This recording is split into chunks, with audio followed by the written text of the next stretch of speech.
So I think it would be fair to say that a good percentage of you at some point in your life have known someone or come across someone or still know someone that is kind of, I guess we could say, shady. You don't know what they're up to. You think, they might be a drug dealer. They might be involved with certain groups or something like this. And some of you might know people that are directly involved with the government who can't even speak of what they're talking about, or sorry, of what they're working on within their respective jobs or what have you, right? Now, the reason I bring this up is because I would like you to envision going for a walk in the forest with, in the town that you live in, a small town. It doesn't have to be within the West, anywhere in the world. You go for a walk with your boyfriend or your girlfriend, your wife, your husband, what have you, right? And this is a regular walk that you take, every weekend or something like this just to get some exercise. And you're walking throughout this forest, and then you see a dead body, what looks to be a dead human body from a distance. And you say to yourself, okay, hold on a second. This might not be the case, but let's take a look. You go and you look, and you see it is clearly a mutilated human body. But the way that it's been mutilated, it looks to be so precise that it's almost scary. Now, you're not a doctor. You're not a vet, nothing like this, right? The first thing you do is you say to yourself, hold on, maybe I'm seeing things in ways that I don't understand because I'm not a doctor. These mutilations that look so specific and meticulous may not actually be as meticulous as I thought, so I'm going to take it to the local doctor within the town that you live in, right? Now, the doctor just so happens to be the shady person that you know. Now, not involved in organized crime or whatever, but you know that they have some type of government connection that they're very quiet about. But everyone in that town, and this is probably a town of, say, 2,000-3,000 people, give or take, everyone knows to kind of just let the doctor do his business. He's very nice to everyone in the town. He's not bothering anyone, so you don't bother him about his secretive work, right? You then take the body to the doctor. Because it's such a small town, it's like the police and there's like 2 cops in the town. You know what I mean? Just imagine that for a second. You take the body to the doctor instead of calling the cops because you know that this is something very strange and anomalistic and it needs to be examined. The doctor then looks at the body and examines it, looks directly at you and your partner with a face that you've probably never seen ever or you've rarely seen before. The doctor's face turns pale white, and then the doctor says to both you and your partner, both of you need to leave now. This never happened. Now, I need you to keep that in mind. But before I do that, I want to give a special happy birthday to Alec. Brother, thank you so much for being a member, and thank you so much for everything that you do and watching the content. I wish you nothing but the best. I'd also like to give a shout out to Rudy, in addition to Ben Shropshire and Grand Rising. So all of you, thank you so much. I know there's much more to get to, and I'm working on it. I'm doing my best as quickly as I can, I promise. Now, the title of this episode is called The V.E.S.T, the time blood chambers that are preparing for high tension conflicts. Now, it's not as complicated as it might sound, but first, let me just break it down very simply. V.E.S.T stands for vertically enigmatic, sustainability of time. Now, the way we're going to break this down is very simple. We're going to start with something called the Cobra Revelation. And you might say, okay, why is this called the Cobra Revelation and what have you? Well, there was at one point a small UFO group that I won't say the name because they got shut down and some of them are still being mysteriously disappeared, which is very sad to see. But someone by the name of Cobra from a high-level G7 source reached out to this group and provided images as well as some revelations of some form of disclosure that seems to have been accurate very recently. But the images are the key thing here. Now, the reason why it's called the V.E.S.T is because it is a form of energy that we'll be talking about in way more detail in the members only episode coming tomorrow. But what you're going to find here is that look at these images, for example, that are publicized from this gentleman by the code name of Cobra with high level clearance. These are images taken from underneath a hovering UFO, all right? And what we see here is this seems to be some type of thermal vision or what have you. I don't know. I'm not sure of the specifics. Some of you might know. But take a look at this. Look at the energy that is emitting. And these are 3 different UFOs, by the way. Look at the energy emitting from the center of the UFO. Take a look at that. Why is it that there is energy emitting from what seems to be, based on the angle, a certain percentage that is perpendicular to that of the circle of the overall shape of the craft. The reason for this is because this is not the energy that makes the craft actually do what it does in terms of flight and light speed and time travel and teleportation and things like this. The reason this energy is within that specific spot is because that is actually the energy that is used to store certain human blood types, specifically Rh null, within the ship. Now, the reason why I say this is because not only has this anonymous person by the name of Cobra brought this up and presented these images as a form of evidence to further our investigation into this. But this is also consistent with Carla Turner, and I know I've brought her up a lot lately, but again, I want to break down everything she said and then you can decide for yourselves. Carla Turner talked about how there is a certain location within the ship that is energetically and electromagnetically magnified within that of a stasis dormant state. That is where certain extraterrestrials, specifically the tall grays, not so much the Pleiadians or the tall whites, the Nordics, the Venusians, but the tall grays are extracting souls and are mutilating human bodies in order to keep them there, and they're trying to take them off planet. The reason for this is because there is preparation for a secret space program war, so to speak. Now, I say the word war very carefully because when we say war, we might think of something like, out of Star Trek or Star Wars, there's going to be some type of intergalactic war. Not even close. The war is actually already going on as we speak between different secret space programs with humans and aliens aligned. And I want to make something very clear because this has to do with the perception of the overall way in which things operate. A lot of people have the misconception that because aliens have come to Earth and they've partnered with certain humans within certain government respective countries, like, some have partnered, for example, with Putin, others have partnered with the United States and what have you.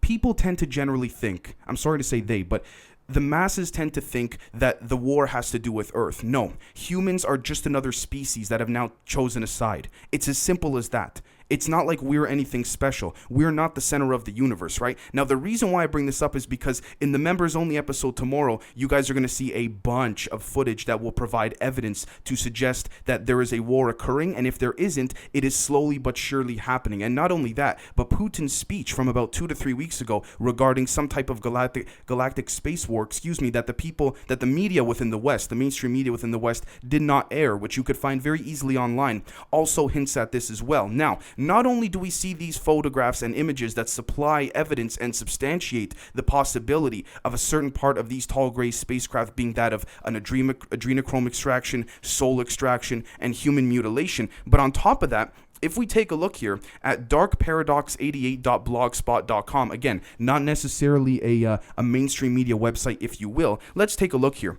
And I quote, "This 1994 abduction case involves the most disturbing death of a single human being ever seen. The human was subject to a brutal mutilation. Yes, the reality is that what happened to him is far more disturbing than brutality. This was systematic mutilation. Whoever they were had a level of stunning precision. They were specific about what body parts and internal organs they wanted. They removed the left eye, the left ear, the lips, the tongue, and the jawbone in the upper torso. 2 drainage holes were perfectly cut into the chest, and the entire rectum tract had been cored out, leaving a large gaping hole, similar to how an apple core remover will slice out the center, leaving the outside fully intact." All right? Further perplexing is the fact that there was no blood. It is clear that this systematic mutilation was executed with speed, precision, and powered by some form of advanced intelligence. And that's what makes this case so disturbing. All right. Now, here's the other end quote. What I want to mention as well quickly is that I'm going to be putting up the police report of this mutilation to provide you guys evidence right now. But in about 5 to 10 seconds, for those watching with children or anything like this, I will provide images of this human mutilated body that did in fact occur in Brazil all the way back in the mid to late 90s. Now, viewer discretion is advised. I'm putting it up now. There's about, I believe, 6 images. I might not actually put up one of them because I might get removed for doing this, or I might get this video taken down if I do this. But anyways, the point is this. Keep in mind the body parts I mentioned, the jaw, the rectum, things like this. I know this might be a far-reaching connection, but I have to present it because if I don't, then no one will ever even consider it. Or maybe some of you will, but a large portion won't. These parts that were removed just so happen to be the same parts that 7 bishops within the Vatican back in 1994 also had operations on, which we can now find to be the case on public record. Now, I know you might be saying, Dave, what does this have to do with, something from 1994? Why you bring this up? Because, guys, if we don't call it like it is from 25 years ago, how the hell are we going to be able to even have an idea of what's occurring right now? Seriously, if we don't do it, if we don't look at what happened in the past, just like with history in general, unless we learn from our history, we're doomed to repeat it. Now, we may not be able to control to that extent, but it's good to know and understand that we have to see things for what they really are. Now, the other thing I want to mention too is that the certain high energy ships, that have this type of ability are also ships that tend to go directly to deep underwater bases, not underground, underwater. There seems to be a very strange anomalistic sighting having to do with these ships. The reason for that is because there are certain underwater ships that are not by any stretch of the imagination sanctioned by any human country that have been here far longer than that in which certain, I guess we could say, civilizations of humans were able to intellectually interpret and understand what was occurring. Now, the next thing I want to reference to as well is that I want to reference to the unknownmoment.blogspot.com. Again, it is a not so mainstream media website, but here's the interesting thing, and I quote, "However, one covert intent of Pope Francis Bergoglio's statement was to divert public attention from his recent trial and conviction by the International Common Law Court of Justice in Brussels for participation in secret satanic infanticide and rape as part of the Ninth Circle rituals that accompany the coronation of every pope in the last 70 years. The intent, timing, and substance of the Jesuit Pope's announcement was set by the agenda of the Jesuits," end quote. Now, I'm not trying to talk about, the different factions and what have you. The point here is this: why is it that right when the Pope was about to be convicted, this is in 2014, of these crimes, however, it was not publicized, okay, that seemed to be within this particular court case, there was a connection to certain rituals that had occurred from the mutilation of this 1994 body in Brazil that had to do with being replaced and transplanted of the bishops, into the bishops from the Vatican. He called a meeting of the world's top scientists on a public level to discuss the realistic possibility of extraterrestrial life.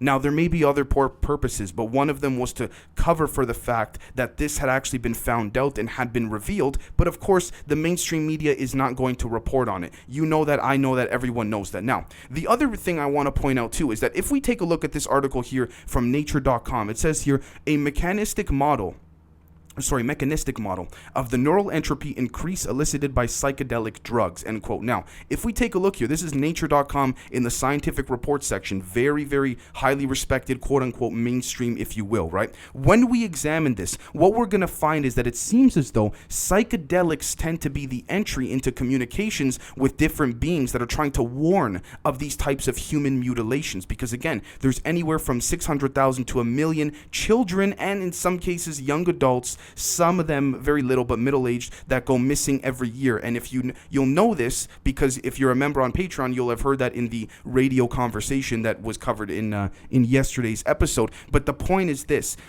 the psychedelic drugs here that are mentioned in this study are the same psychedelic drugs, or seem to be, I don't want to say definitively, but seem to be the same type of substances that have been mentioned in the recently discovered Israeli Dead Sea Scrolls. All right, now if we take a look here at the Israeli Dead Sea Scrolls, we'll see that these are piece by piece separated. But if we look more into the report and we delve into it more, what we're going to find is that these scrolls had to do with the description of a certain substance, of an energetic, I guess we could say ether, if you want to call it, that allowed humans to communicate with beings that were trying to warn of multiple forms of human mutilation. Now keep in mind, guys, this is not one case of mutilation. This has been occurring over and over and over again. Now, the reason why it's so rare is because they're mutilating people with Rh null blood types, not Rh negative, but Rh null. And the reason for that is because Rh null has a particular molecule within it, and it also, by the way, has the ghost particle within the blood. I don't know how many, but it has the ghost particle within it that is the same description of the psychedelic drugs,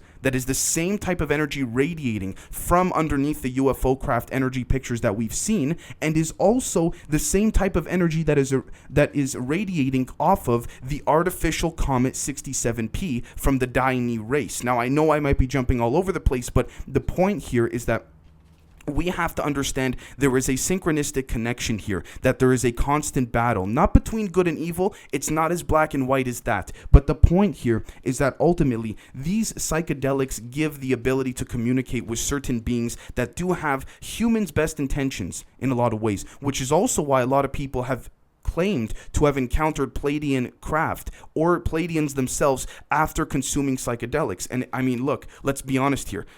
when we look at the energy emitting from RH null blood, we look at the energy that emits from certain psychedelic compounds. We look at the ghost particle as well. What we're going to find is that the ghost particle neither has a positive nor negative charge, which up until a handful of years ago was scientifically impossible to even conceive of. And as I always say, it's fake or it's not real until it's real. You know what I mean? They always deny until suddenly, well, this happened and it became real. And the reason why I bring this up is because this energy fuels the V.E.S.T. And the V.E.S.T is that in which provides an unlimited amount of energy, which means that therefore the mutilation of a human only needs to occur once. And then this energy is everlasting because the energy uses the ghost particle along with that is sitting dormant within the RH null bloodstream of the person that was mutilated to attach itself to the ether to create a form of energy that actually, as more things attack this force field, if you will, or energy of the V.E.S.T as they call it, the stronger the force field gets. It's not like in the movies where they shoot at force fields in Star Trek